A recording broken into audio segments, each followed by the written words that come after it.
হয়েছিল বলেই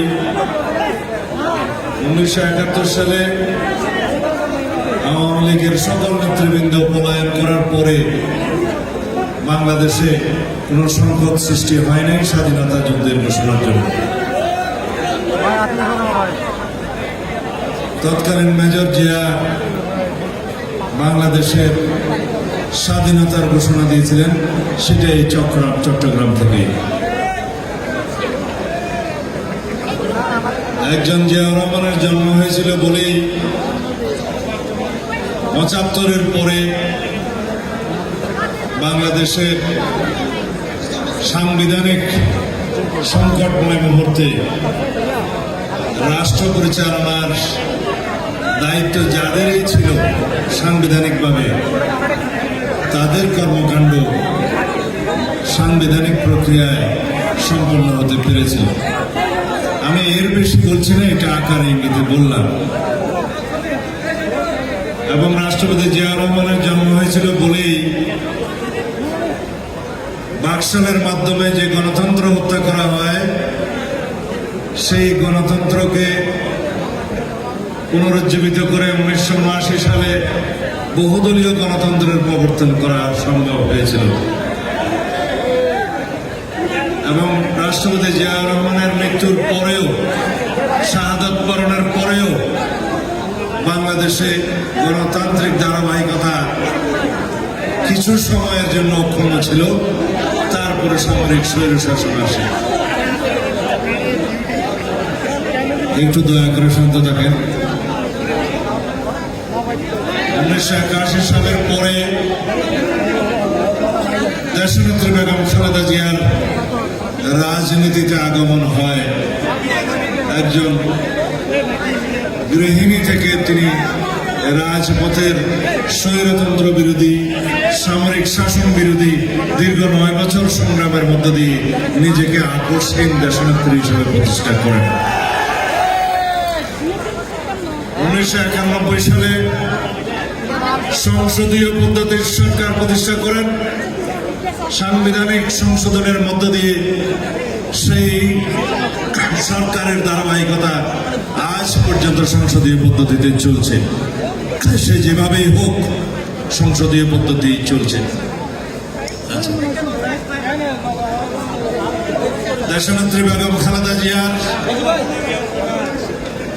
কারণে আওয়ামী লীগের গণতন্ত্র বিধ্বংসী তৎকালীন তথাকথিত আন্দোলন সংগ্রামের নামে দেশনেত্রী বেগম খালেদা জিয়া দেশকে রক্ষা করেছিলেন। আমরা সেই সংসদে ছিলাম এবং আমরা কেয়ারটেকার সরকার প্রবর্তন করেছিলাম। আমি এই কথাগুলো এই জন্যই বলছি, বাংলাদেশের প্রতিটি সাংবিধানিক, রাষ্ট্রীয় এবং গণতান্ত্রিক সংকটের মুহূর্তে কেবলমাত্র জিয়াউর রহমান, বেগম খালেদা জিয়া এবং তারেক রহমানের ভূমিকায় বাংলাদেশকে রক্ষা করেছে। একইভাবে যখন 1/11-এর অবৈধ অসাংবিধানিক মঈনুদ্দিন ফখরুদ্দিনের সরকার প্রতিষ্ঠিত হল, তখনও বিএনপি এবং দেশনেত্রী বেগম খালেদা জিয়ার ভূমিকার কারণেই এই দেশে গণতন্ত্র আবার পুনঃপ্রতিষ্ঠিত হয়। কিন্তু দুঃখের বিষয়, এই 1/11-এর সরকারের সাথে শেখ হাসিনার একটি দহরম মহরম এবং আভ্যন্তরীণ ষড়যন্ত্রের কারণে বাংলাদেশে একদলীয় রাষ্ট্র এবং একদলীয় শাসন ব্যবস্থার পথ সুগম হয়। এবং সেই 1/11-এর সরকারের প্রাধান্যতার কারণেই 2011 সালে আওয়ামী লীগের এই আন্দোলনের নাকি সংগ্রামের ফসল তত্ত্বাবধায়ক সরকার পদ্ধতি তারাই বিলুপ্ত করেন। একটি ধারাবাহিক ষড়যন্ত্রের মিলিত ফলাফল হচ্ছে বাংলাদেশের সাংবিধানিক এবং গণতান্ত্রিক বিধানের কবর রচনা করে গিয়েছেন এই শেখ হাসিনা। শুরু হয়েছে অনেক আগে, কিন্তু তার সমাপ্তি হতো 2024-এ, যেটা বাংলাদেশকে আল্লাহ রাব্বুল আলামিন রক্ষা করেছেন। শেখ হাসিনা বাংলাদেশে সাংবিধানিক এক নায়কতন্ত্রের প্রতিষ্ঠা করতে চেয়েছিলেন এবং প্রায় সফল হয়ে গিয়েছিলেন।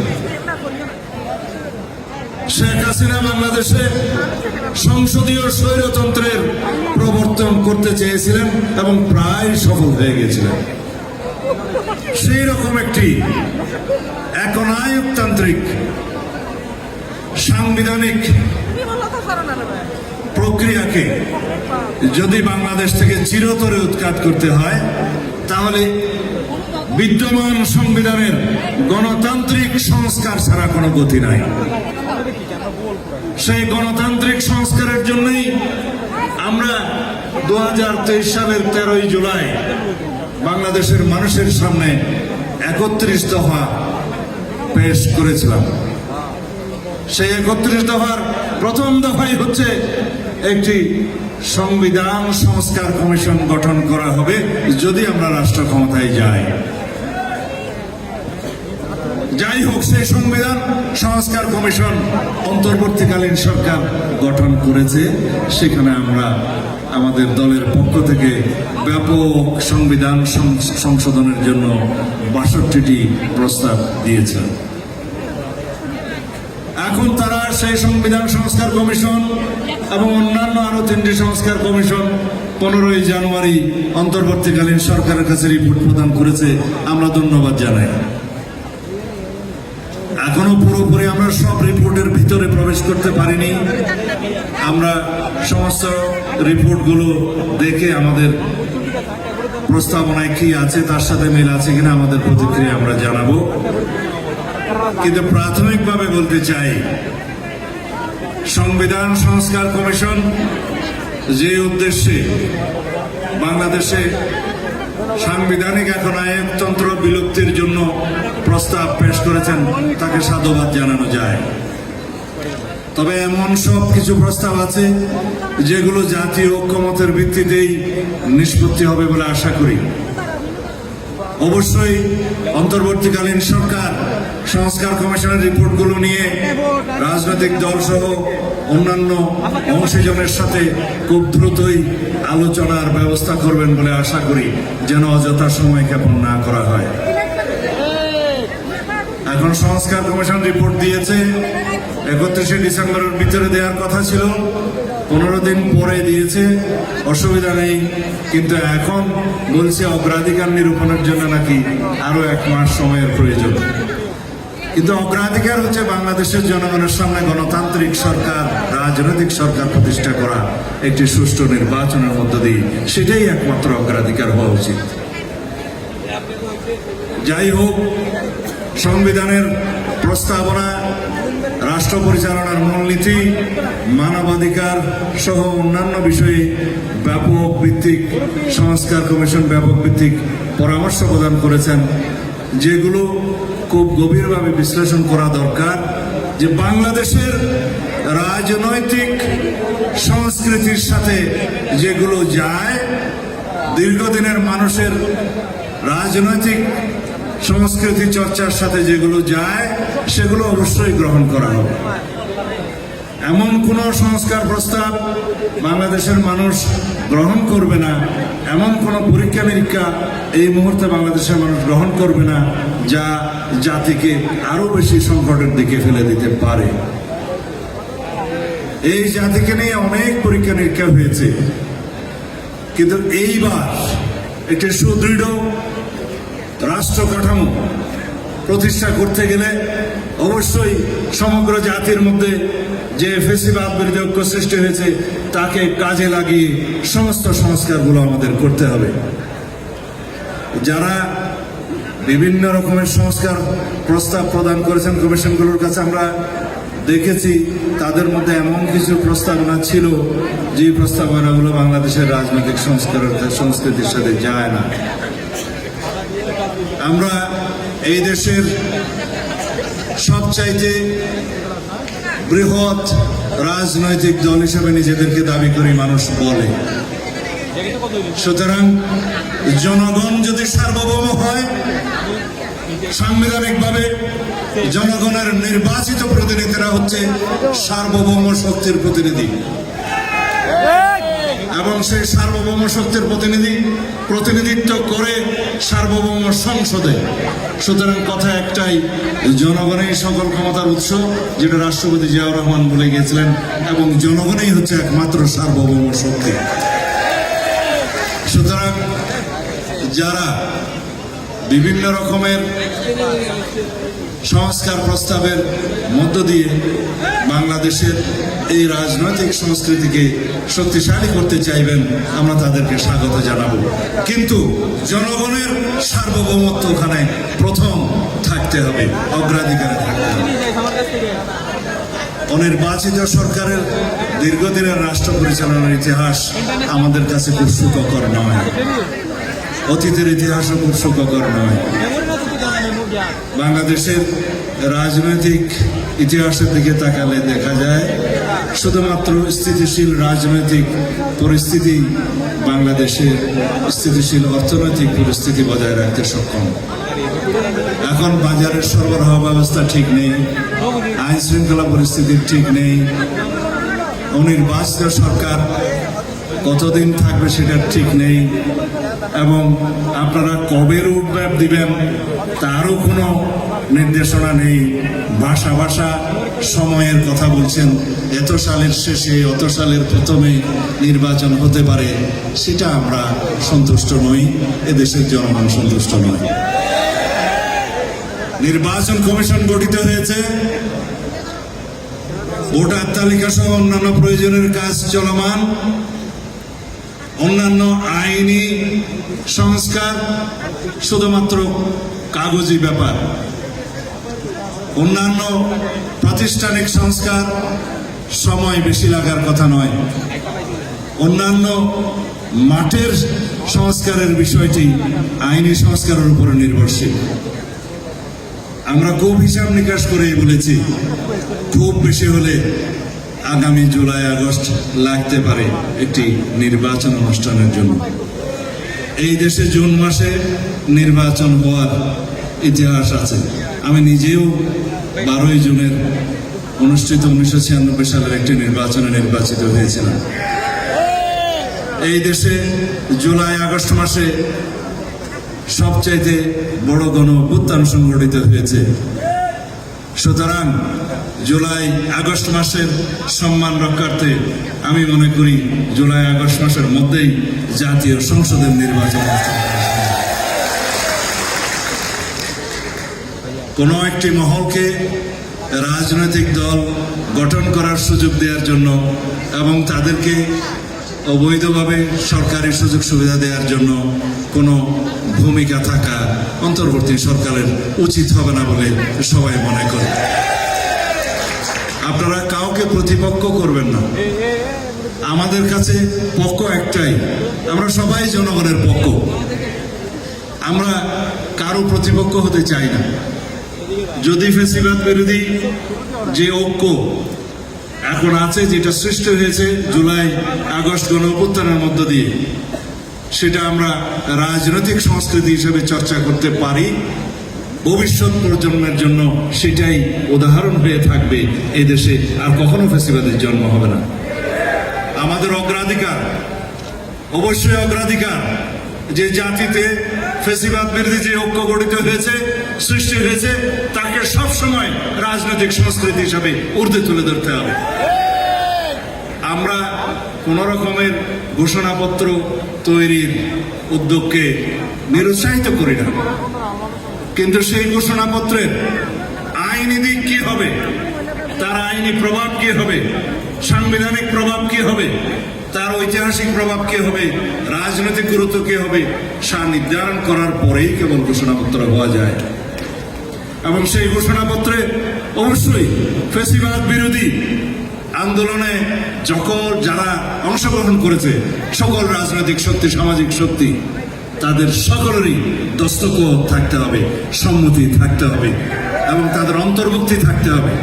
জাতিকে বিভক্ত করার মতো কোন পদক্ষেপ 2 দিন পরই একটা ইস্যু সামনে নিয়ে আসা সঠিক হবে না। আমরা মনে করি এদেশের সকল মানুষ ফ্যাসিবাদের বিরুদ্ধে ঐক্যবদ্ধ হয়েছিল বলেই ফ্যাসিবাদের পতন হয়েছে। সুতরাং এই ঐক্যবদ্ধ জনতাকে আমরা যেন বিভিন্ন ভাগে বিভক্ত হওয়ার সুযোগ না দিই, এটা আমাদের মনে রাখতে হবে। সামনে এখন 5ই আগস্ট নাই, সামনে আমাদের ফ্যাসিবাদী হাসিনা দাঁড়িয়ে নেই, পিছনে আমরা সবাই বাংলাদেশের ঐক্যবদ্ধ জনতা। সুতরাং সামনে যেহেতু ফ্যাসিবাদ নেই, ফ্যাসিস্ট হাসিনা নেই, পিছনের ঐক্যবদ্ধ জনতাকে এক থাকতে হবে। বাংলাদেশের মানুষকে রক্ষা করার জন্য, এই দেশের স্বাধীনতা, সার্বভৌমত্ব, গণতন্ত্র, ঐক্যকে রক্ষা করার জন্য একমাত্র প্রয়োজন জাতীয় ঐক্য। এবং সেই জাতীয় ঐক্য গঠিত হয়েছে ফ্যাসিবাদ বিরোধী জাতীয় ঐক্য। এই ফ্যাসিবাদ বিরোধী জাতীয় ঐক্যকে সবাই যদি আমরা গণ ঐক্য মনে করি, গণ ঐক্যের শক্তির সামনে কোন ফ্যাসিবাদ পৃথিবীতে কখনো টিকে থাকার ইতিহাস নেই। এই গণ ঐক্যেরই কেবল জয় হোক, ফ্যাসিবাদ বিরোধী জাতীয় ঐক্যেরই কেবল জয় হোক। এখানে কোনো বিভক্তির সুযোগ নাই। আমরা বিভিন্ন মানুষ, বিভিন্ন রাজনৈতিক দলের অনুসারী অবশ্যই বটে, কিন্তু সবাই মিলে যেন আমরা এক জায়গায় এসে বাংলাদেশে হই। এই বাংলাদেশে হওয়ার ঐক্যই আমাদেরকে বহিঃশত্রু থেকে রক্ষা করবে, আমাদেরকে অভ্যন্তরীণ অস্থিরতা সৃষ্টিকারী বিভিন্ন ষড়যন্ত্র থেকে রক্ষা করবে। আমরা অবশ্যই বাংলাদেশের সকল মানুষ বিভিন্ন ধর্মাবলম্বী আছি, কিন্তু সবাই মিলে আমরা যদি বাংলাদেশের সিটিজেন হই, তাহলে পরেই বাংলাদেশের নাগরিক হওয়ার মধ্য দিয়ে আমরা এই দেশকে সবাই একটি দেশ, একটি দেশের নাগরিক এবং একটি দেশকে রক্ষা করার জন্য সবাই ঐক্যবদ্ধ থাকতে পারবো। এটাই আমাদের পরিচয় হোক। সংবিধান সংস্কার কমিটির মধ্য দিয়ে কমিশনের রিপোর্টে আমি দেখলাম 2-1টা লাইন যে এই দেশের বাংলাদেশি জাতীয়তাবাদকে একটু ঘুরিয়ে স্বীকৃতি দেওয়া হয়েছে। আমি আশা করব বাংলাদেশের সকল মানুষ, নাগরিকত্ব অবশ্যই বাংলাদেশি, কিন্তু জাতীয়তাও বাংলাদেশের সকল মানুষের বাংলাদেশি। সুতরাং ঘুরিয়ে না বলে বাংলাদেশের সকল নাগরিকের নাগরিকত্ব বাংলাদেশি এবং বাংলাদেশের সকল নাগরিকের জাতীয়তাও বাংলাদেশি, এই স্বীকৃতি দিতে হবে। আমি আপনাদের সামনে দীর্ঘ বক্তব্য দেব না। যে সমস্ত সংস্কার গুলো করার পর নির্বাচন দেওয়ার কথা উঠছে, তার মধ্যে অগ্রাধিকার থাকতে হবে। সংস্কার কমিশনের সকল রিপোর্ট বাস্তবায়ন করা একটি দীর্ঘমেয়াদী পরিকল্পনা। সংস্কার একটি ধারাবাহিক প্রক্রিয়া। এই দেশ যতদিন থাকবে, এই জনপদ যতদিন থাকবে, সাংবিধানিক শাসন যতদিন থাকবে, সংস্কার আমাদের করে যেতেই হবে ধারাবাহিক প্রক্রিয়ার মধ্য দিয়ে। কিন্তু আসন্ন জাতীয় সংসদ নির্বাচনের জন্য স্বল্পমেয়াদী যে সমস্ত সংস্কার প্রয়োজন, আমরা কেবল ওগুলোকেই প্রাধান্য দিয়ে সেগুলো বাস্তবায়নের মধ্য দিয়ে যেন আমরা একটি গণতান্ত্রিক রাজনৈতিক নির্বাচিত সংসদ এবং সরকার পাই, সেদিকেই আমাদের মনোযোগ দেওয়া জরুরি। এই বিষয়টি লক্ষ্য রাখার জন্য আমি অন্তর্বর্তীকালীন সরকারের মাননীয় প্রধান উপদেষ্টাকে আহ্বান জানাবো, অনুরোধ করব, আপনারা দীর্ঘদিন ক্ষমতায় থাকার কোনো বাহানা যাতে এই দেশে নতুন করে কোনো অস্থিরতা সৃষ্টি না করে, সেই দিকে লক্ষ্য রাখার জন্য আহ্বান জানাবো। যদি বাংলাদেশের মানুষ মনে করে বিভিন্ন সংস্কারের বাহানায় বা কৌশলে কোনো গোষ্ঠীকে সুযোগ দেওয়ার জন্য আপনাদের ক্ষমতা আপনারা দীর্ঘায়িত চান, তাহলে বাংলাদেশের মানুষ তার বিরুদ্ধে প্রতিবাদ করবে এবং সেই প্রতিবাদ আমার মনে হয় আমাদের জন্য সুখকর হবে না। কারণ এই সরকারের সফলতা আমরা সবাই কামনা করি, এই সরকারের সকল গণতান্ত্রিক পদক্ষেপকে আমরা সমর্থন করি। সুতরাং এই সরকারকে সফল হতে দিতে হবে। এই সরকারের সফলতা যদি না আসে, তাহলে পতিত ফেসিবাদ সুযোগ পাবে, ফেসিবাদের দোসররা এই দেশে বিভিন্ন রকম স্থিরতা সৃষ্টির সুযোগ নেবে। ইতিমধ্যে আপনারা দেখেছেন বাংলাদেশের মানুষের ঐক্যের কারণে সাম্প্রদায়িক সম্প্রীতি বিনষ্টের যে একটি ষড়যন্ত্র শুরু হয়েছিল সেটা বন্ধ হয়েছে। বাংলাদেশের মানুষের ঐক্যের কারণে এই দেশে বিভিন্ন রকমের অস্থিরতার সৃষ্টির যে পায়তারা শুরু হয়েছিল সেটাও বন্ধ হয়েছে। তবে আপনাদেরকে আমি একটি আশঙ্কার কথা বলে যাই, যদি আমরা ঐক্যবদ্ধ না থাকি তাহলে সামনের দিনগুলোতে গণতন্ত্রের বিরুদ্ধে অনেক রকমের ষড়যন্ত্র হতে পারে। দেশীয় এবং বিদেশি শক্তির সমন্বয়ে বাংলাদেশের গণতন্ত্র আবার যাতে বিনষ্ট হয় সেই সুতরাং আমি বাংলাদেশের সকল জনগণকে আহ্বান জানাব, আমরা যেন সকল কিছুর বিনিময়ে হলেও ফেসিবাদ বিরোধী জাতীয় ঐক্যকে ধরে রাখি, ঊর্ধ্বে তুলে রাখি। আমরা যেন সবাই বাংলাদেশি নাগরিক এবং জাতি হিসাবে বাংলাদেশি হিসাবে টিকে থাকি। এখানে যেন আমাদের কোনো বিভক্তি না হয়। বাকি সব কথা আমরা সংস্কার কমিশনের রিপোর্ট নিয়ে অন্তর্বর্তীকালীন সরকার যখন আমাদের আহ্বান জানাবে, আমাদের সকল রকমের প্রস্তাবনার উপর ভিত্তি করে আমরা সকল রকমের আমাদের রিকমেন্ডেশনস পরামর্শগুলো দেব এবং জাতীয় ঐক্যমত যদি সৃষ্টি হয় অধিকাংশ বিষয়ে সেগুলো বাস্তবায়ন করা কোনো অসুবিধা হবে না। কিন্তু মনে রাখতে হবে, যে সংস্কারই হয়, যে রিপোর্টই আপনারা গ্রহণ করেন, যদি সেটা সংবিধান সম্পর্কিত হয় তাহলে একটা নির্বাচিত সংসদ তো আগে লাগবে। আমি দেখলাম সংবিধান সংস্কার কমিশনের রিপোর্টে সেটা আছে, ধন্যবাদ জানাই তাদেরকে। আগে একটি যে নির্বাচিত জাতীয় সংসদ লাগবে, সেই সংসদে বসেই সিদ্ধান্ত নিতে হবে দ্বিকক্ষ বিশিষ্ট সংসদ আমরা কিভাবে প্রণয়ন করব, কিভাবে গঠিত হবে, ওখানে কারা কিভাবে মনোনীত হবে বা নির্বাচিত হবে, সেই বিষয়গুলো পরিষ্কার হবে কেবল আগের সংসদ প্রতিষ্ঠা হলে। সেই বিষয়টি সংবিধান সংস্কার কমিশন রিপোর্টে অন্তর্ভুক্ত করেছে, আমি তাদেরকে ধন্যবাদ জানাই। আমি আপনাদের সকলকে আমার বক্তব্য ধৈর্য ধরে শোনার জন্য কৃতজ্ঞতা জানাচ্ছি এবং সুশৃঙ্খলভাবে আপনারা যে আজকে বসে আছেন শুনেছেন, এটা দেখে আমি অভিভূত হয়েছি যে চট্টগ্রামের